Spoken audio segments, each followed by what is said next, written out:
Good morning. Beautiful morning. It really is a beautiful morning. And I'm really excited about today's class because I've been working on this for a little while and I want to see what you think of it. And I'm excited for your ideas and feedback and kind of going through this thought process with me. So I'm going to try to speak to those who have no idea what I'm talking about and to those who have a lot of an idea of what I'm talking about at the same time. Plato. Plato is one of the greatest philosophers of ancient Greece. And Plato is, according to most, driven by the search for truth. Now, how in this world of chance, in this world of change, how can we arrive at knowledge that is beyond chance and that is beyond change? And his answer was that reality is not the chaotic profusion of things we see, of things we feel, of things we touch, the thousands of different kinds of chairs, the thousands of different kinds of houses or trees. But according to Plato, the truth of reality lies in what is common to each, the ideal form of a chair, the ideal form of a house, the ideal form of a tree. And he argued that the substantive reality around us is only a reflection of a higher truth. He believed this, and you can decide whether you agree with him or not. He believed that truth is an abstraction, that ideas are more real than things. Things are particular, truth is universal. So he developed a vision of two worlds, a world of unchanging ideas and a world of changing physical objects. For example, since some of you this is abstract, which is what he wanted it to be, but I'll give you an example. A particular tree with a branch or two is missing. If you look at it, it's possibly alive, it's possibly dead, and with the initials of two hikers that are carved into its bark, it's distinct from the abstract form of what we're going to call treeness. Treeness is the ideal that each of us holds in our mind, which allows us to identify the imperfect reflection of all the trees around us. I hope you understood that. It's really hard, I think, to describe how deeply this idea of Plato impacted Western thought, impacted Western civilization. I'll give you an example of this. It taught that truth can be found only in universalism, not in the particulars of reality. And the more universal a culture is, the closer to the truth it comes. Truth is abstract, it's perfect, it's uniform. Also, just to mention this, since we're on Plato, he also had this vision of embraced duality, that conferring truth upon the perfect, spiritual, ideal universe, and corruption and falsehood upon the flawed, physical, concrete universe. Kind of this duality of the world. Now, why is a rabbi talking about Plato right now?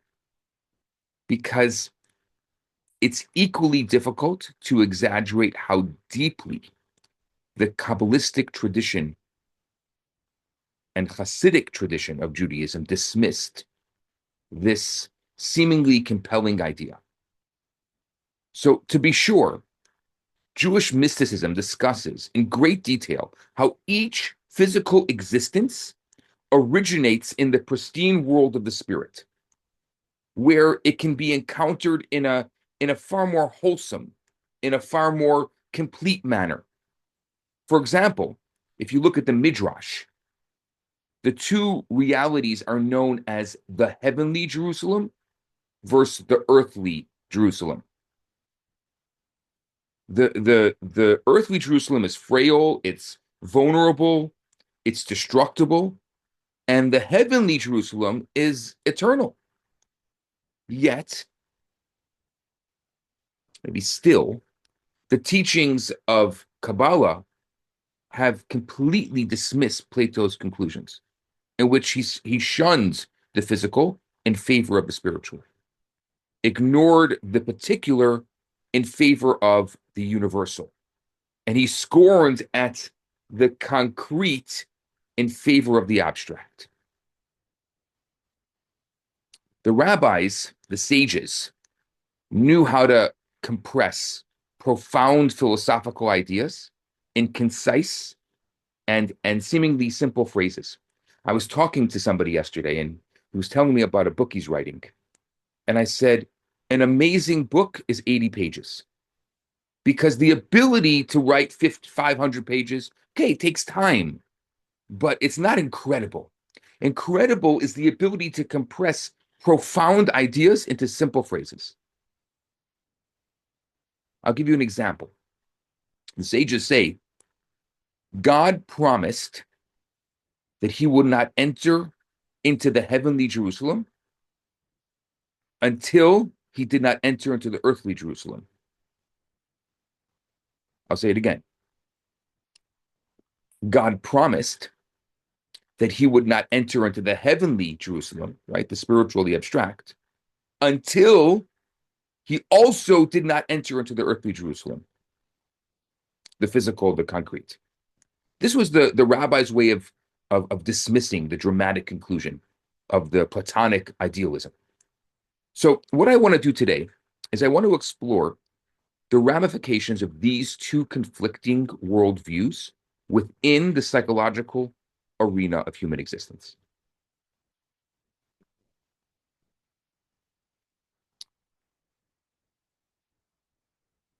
The president, the disgruntled president of the United States, Richard Nixon, was reported to have once explained why the American people were infatuated with Kennedy and filled with animosity towards him, towards Nixon. He said, this is what he said, when they gaze at Kennedy, they see what they love to be. When they look at me, they see who they are.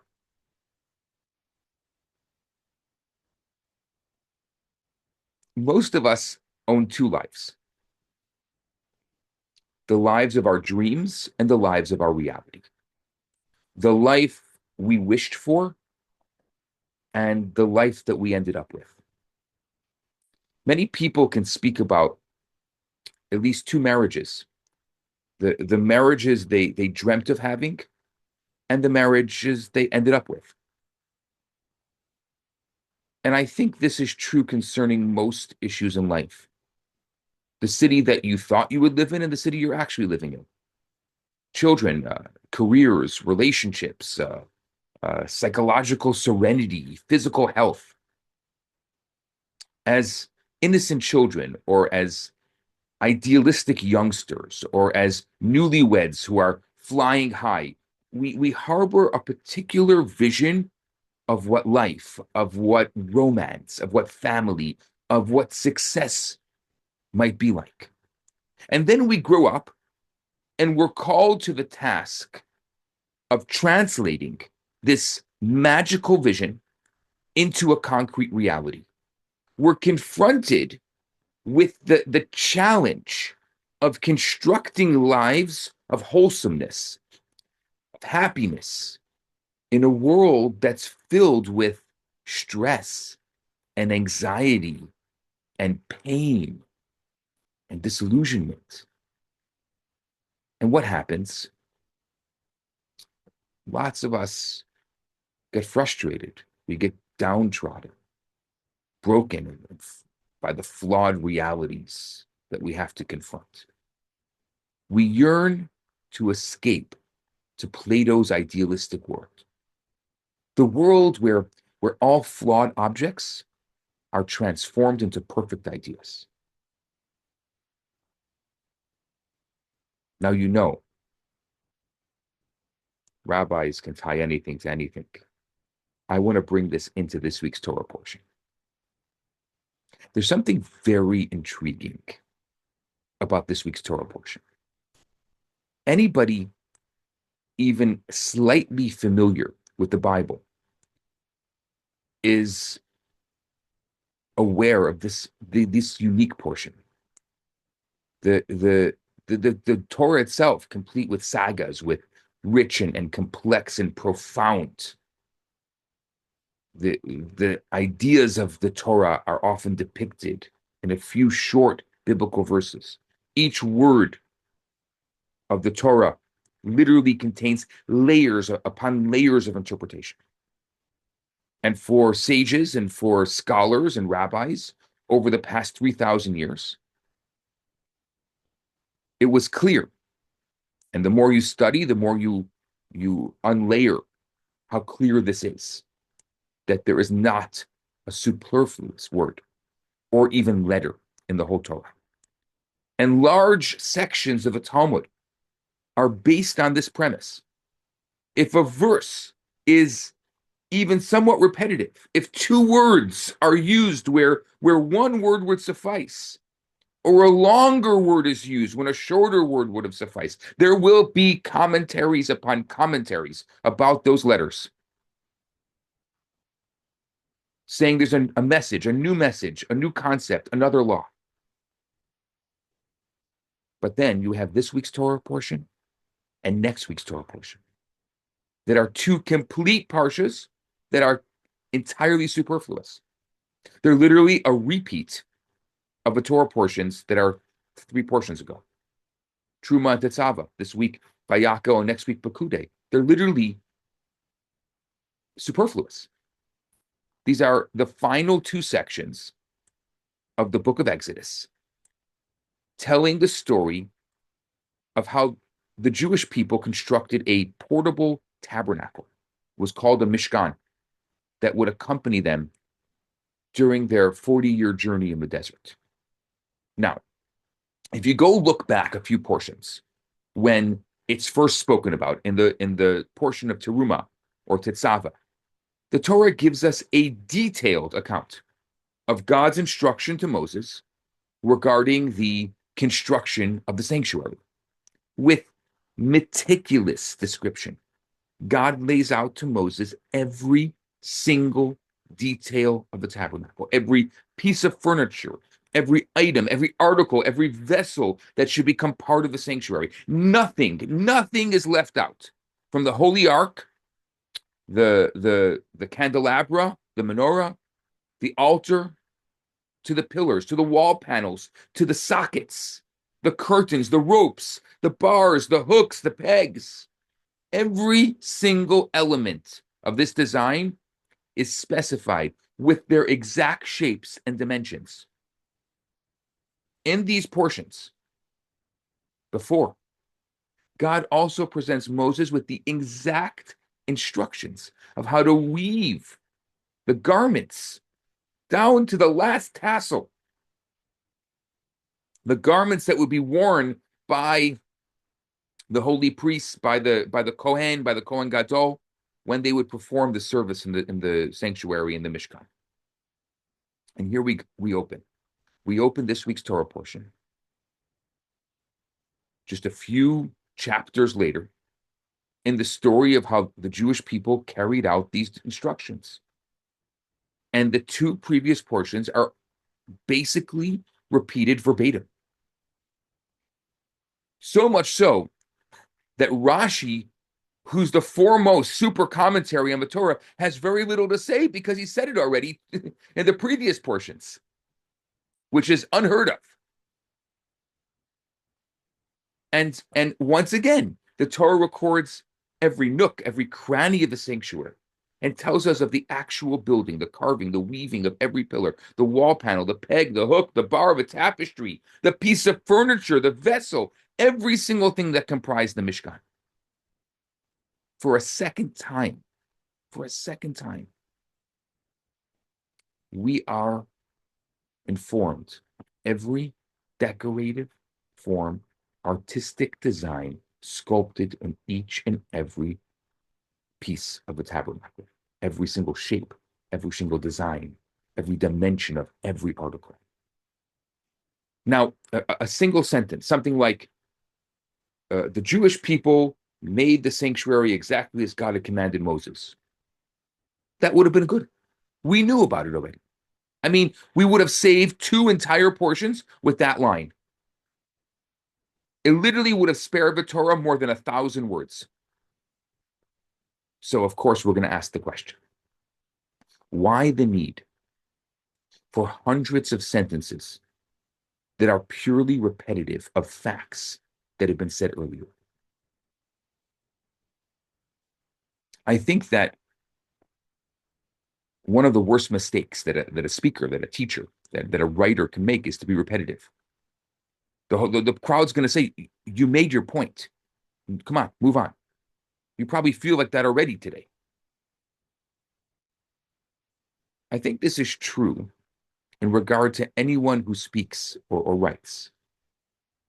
And I would say this would be even more true concerning the Torah. Yet, in this instance, the Torah obviously has a message. It apparently shows not even the slightest attempt to avoid repeating itself hundreds of times. And here's my thought and how I'm going to connect it to Plato.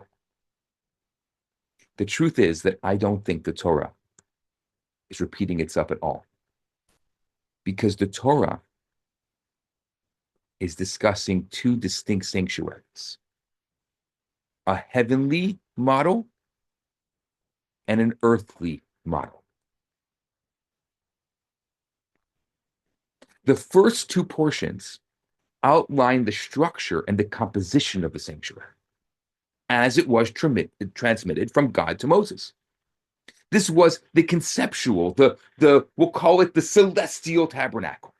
It was this heavenly blueprint, a divine map for a home that was going to be built in the future. And in God's instructions to Moses on how to construct the sanctuary, God says, you shall erect a tabernacle according to its laws, as you have been shown on the mountain. In other words, on the summit of Mount Sinai, Moses was shown an image, a vision, a home in which God desired to dwell. This image was obviously ethereal. It was obviously sublime. It was a home created in heaven by God and presented to one of the most spiritual beings in history, to Moses. What would Plato say about it? He would describe it as the ideal tabernacle, one that can be conceived only in our minds.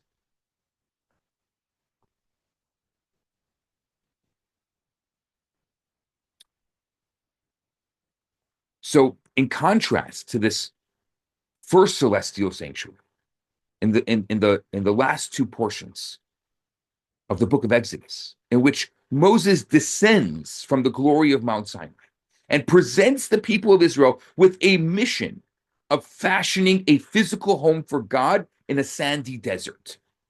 Here, the Jewish people are called to translate the transcendental vision of a spiritual home into a physical structure comprised of mundane cedar, of gold, which are by their very definition limited and flawed.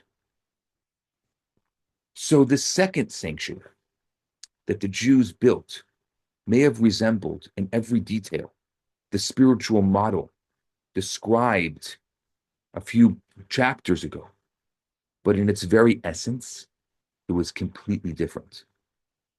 One was built by an infinite absolute God, and the other one by humans of flesh and blood.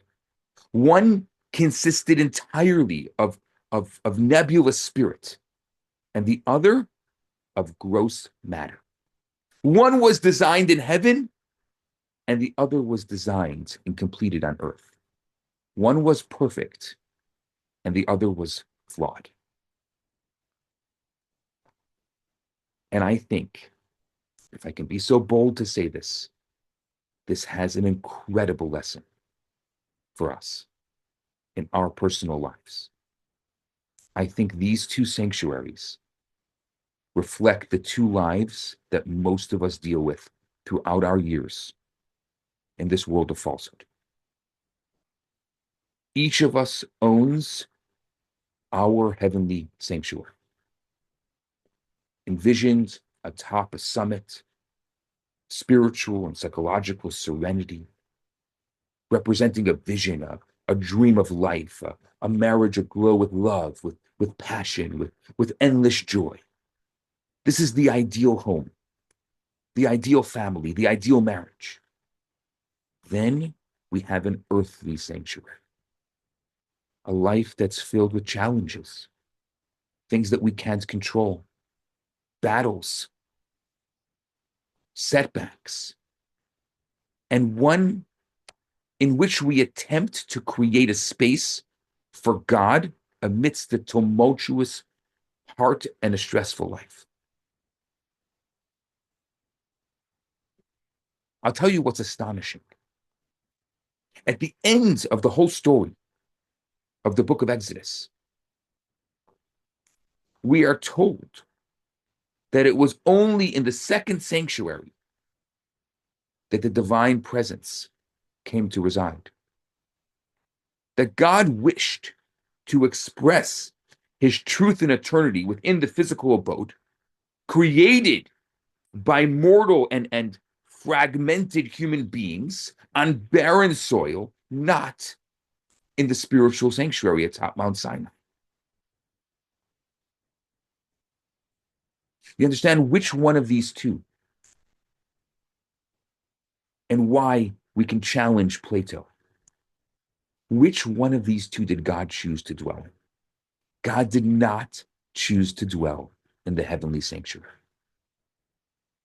V'asuli mikdash v'shekhanti b'tzoch. Make for me a tabernacle, and I will dwell right here with you.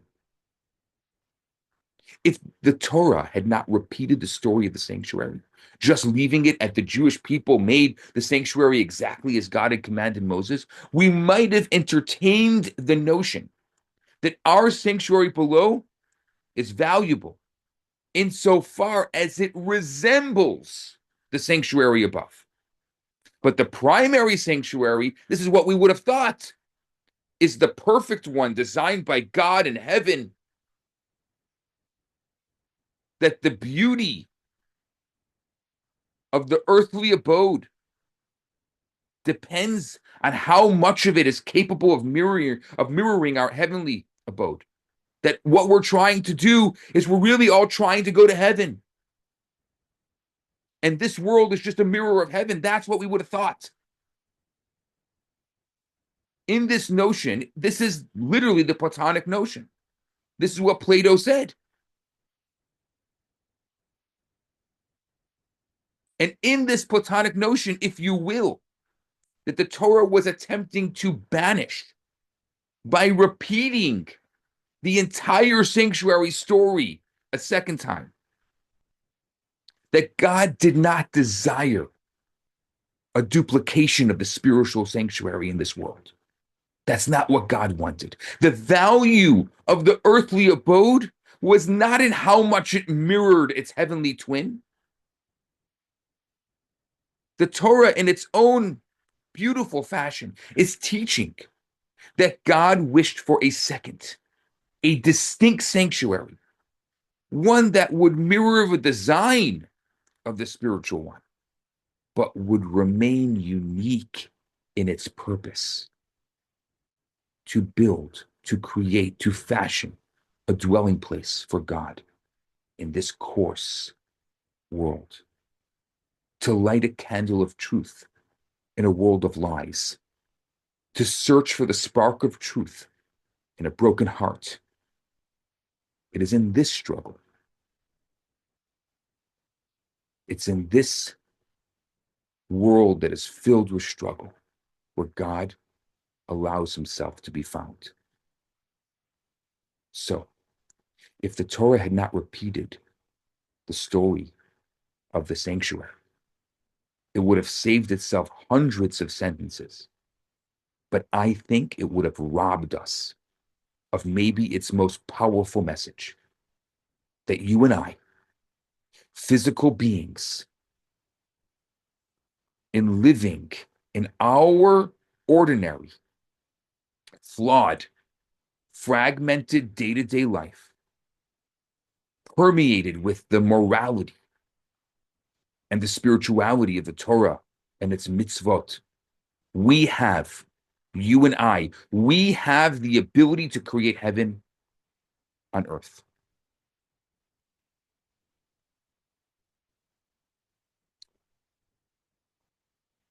I want to finish with this story today. And then we'll go to discussion. A young Chassidic boy and girl from Krakow were engaged. They were deeply in love when the transports to Auschwitz began.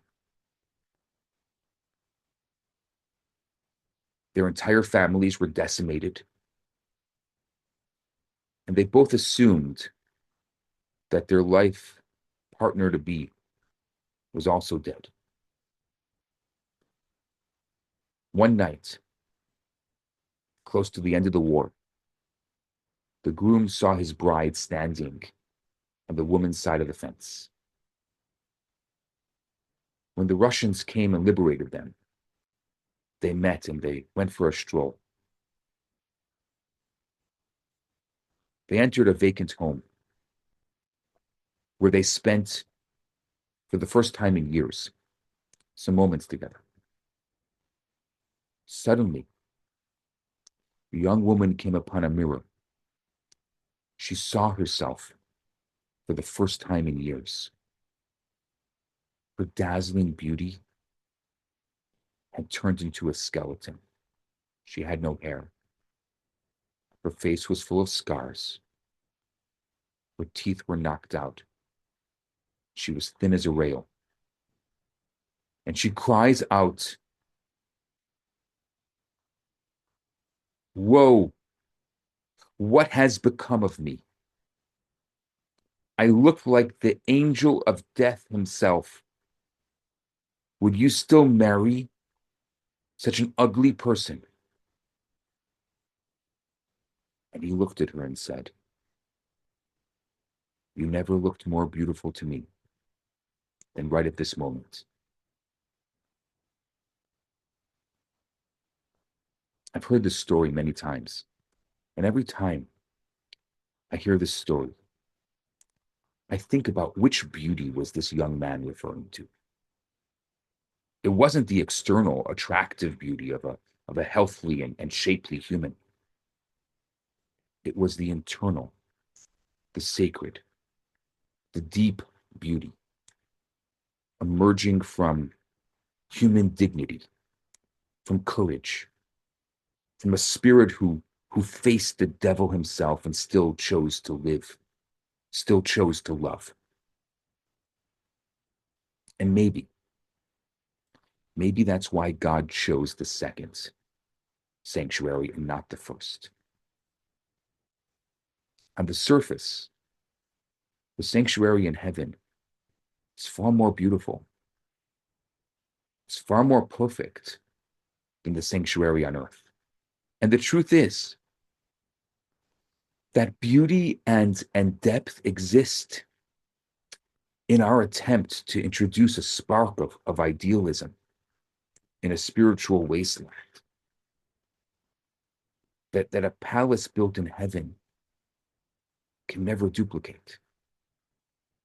And so when God sees us, physical human beings, filled with struggle, filled with conflict, filled with anxiety, when God sees us stretching out our hands to help someone in need, to engage in a mitzvah, to try to find light in this world of darkness, to try to find something positive in a world filled with negativity.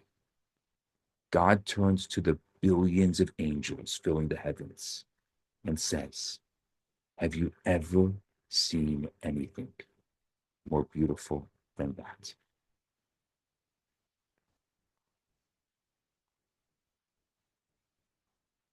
Thank you for spending this time with me today.